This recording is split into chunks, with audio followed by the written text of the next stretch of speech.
With the ascension of Jesus into heaven, I find myself reflecting on the kind of power he displayed, not a power suddenly gained through resurrection or exaltation, but one he possessed from the very beginning. The same Word through whom all things were created, the one who calmed storms with a command and called the dead back to life, chose in his final hours to remain silent. There's a common misconception that Jesus was helpless in his suffering, that the scourging, the mockery, and the crucifixion were moments of defeat. But the truth is staggering. At any moment, he could have summoned legions of angels, or with a single thought, ended humanity's rebellion once and for all. It wasn't that God was powerless, it was that he was purposefully restrained. Jesus willingly endured pain, humiliation, and death, not because he lacked the strength to stop it, but because he chose to fulfill what was necessary for our salvation.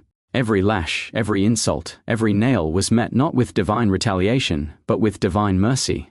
We often talk about his suffering, but perhaps we overlook the immense power being withheld in those moments, the strength it took to stay on that cross when he could have stepped down at any time.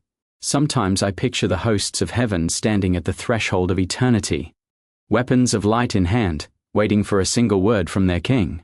One command, and justice would have been swift. One command, and the world that nailed its creator to a tree would have been undone.